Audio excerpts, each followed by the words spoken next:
ناظرین کرام السلام علیکم، میں ہوں آپ کی میزبان یاسمین آفتاب علی، چینل یاسمین آفتاب علی، پروگرام یاسمین آفتاب علی کے ساتھ۔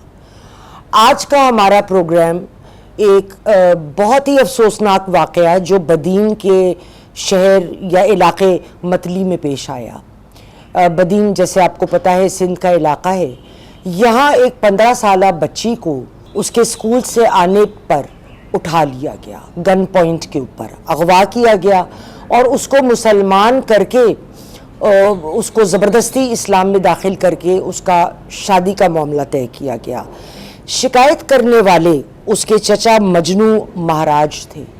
انہوں نے پولیس کو بتایا کہ یہ حرکت کرنے والے 2 لوگ مقصود ڈار اور منظور ڈار نامی شخص ہیں۔ ان کا کہنا تھا کہ ہم نے کئی دفعہ ان سے کہا کہ ہماری بچی ہمیں لوٹا دیں، لیکن ان کو 2 دفعہ 3 دفعہ انکار سننا پڑا۔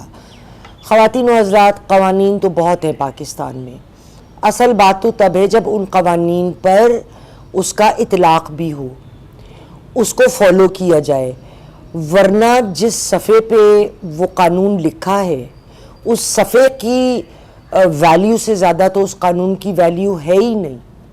یہ کون سے قوانین ہیں ان کو دیکھیے آپ ذرا۔ سیکشن 365B، سیکشن 364A اور سیکشن 506 پاکستان پینل کوڈ کا۔ اس کے علاوہ جو یہ کہتا ہے کہ اگر آپ کسی کو زبردستی کڈنیپ کریں، اس کا مذہب تبدیل کرائیں اور پھر اس لڑکی سے شادی کر لیں یا بندے سے، اس کو بھی اس کے ساتھ بھی تو ہو سکتا ہے نا، تو اس صورت میں یہ ایک کرمنل آفینس ہے۔ لیکن اس کے علاوہ سندھ کا اپنا ایک اور ایکٹ بھی ہے، Sindh child marriage prevention act, جو 2013 میں آیا تھا، اس کے تحت بھی یہ ایک آفینس ہے۔ یہ قائد اعظم محمد علی جناح کا تو پاکستان نہیں ہے۔ قائد اعظم محمد علی جناح نے پاکستان کیوں بنایا؟ کہ مسلمانوں پہ انڈیا میں جن مظالم کا سامنا تھا، ان مظالم سے ان کی جان چھوٹے۔ وہ لوگ جو اس ملک میں، ہمارے پاکستان میں اقلیتی لوگ ہوں گے، وہ سکون سے اور ایک ڈگنیٹی کے ساتھ اپنی زندگی گزاریں۔ اگر ہم اپنی اقلیتوں کے ساتھ وہی کریں گے جو ہم لوگوں کے ساتھ جوائنٹ انڈیا میں کیا گیا، تو پھر کیا ہم نے ہندوؤں کا رول تو نہیں اپنا لیا؟ اور جو ہمارے ہاں کی اقلیت قومیں ہیں، ہم ان کے ساتھ وہی ظلم تو نہیں روا رکھ رہے جو ہمارے ساتھ کیا جاتا تھا۔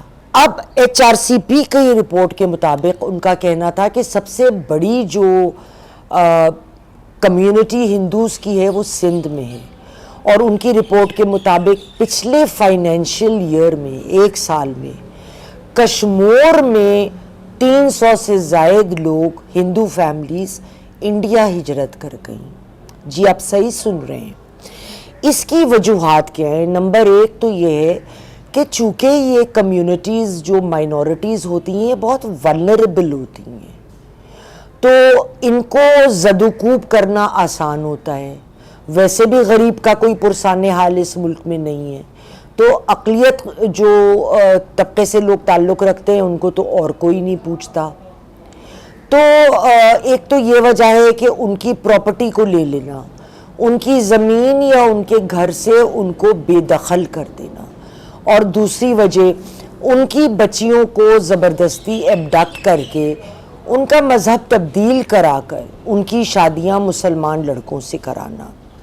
دیکھیے میرا ماننا یہ، آپ کو میری رائے سے اختلاف ہو سکتا ہے، مگر میرا ماننا یہ ہے کہ جب آپ کسی کو بھی زد و کوب کر کے، دھمکا کے، تنگ کر کے اس کا مذہب اس کو تبدیل کرنے پہ مجبور کرتے ہیں، لیکن دل میں، اس کے دل میں وہی خدا ہے، وہی مذہب ہے جس سے وہ پیدا ہوا اور جس کے عقائد اس کے دل میں ہیں، تو کیا وہ اس اپنے نئے مذہب کا پیروکار ہو سکتا ہے؟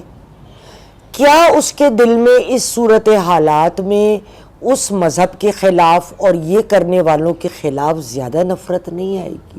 ایک بات تو یہ ہے، اور دوسری بات، میں ان تمام لوگوں سے التماس کرتی ہوں کہ جو سمجھتے ہیں کہ یہ بات درست ہے، جو یہ نہیں سوچتے کہ ہمارا اخلاق، ہمارا ویلیو سٹرکچر اور ہماری لاجک اتنی باکمال ہو کہ لوگوں کا دل ہم کو دیکھ کر اسلام کی طرف کھینچ آئے اور وہ چاہیں کہ ہم اس مذہب کو فالو کریں جو یہ شخص فالو کرتا ہے۔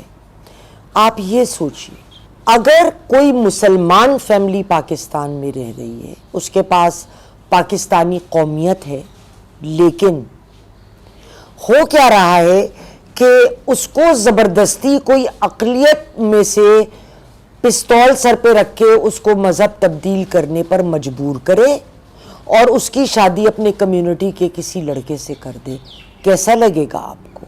ہمیں ان باتوں کو، اپنے آپ کو دوسروں کے جوتے میں رکھے نا کھڑے ہو کر سمجھنے کی ضرورت ہے۔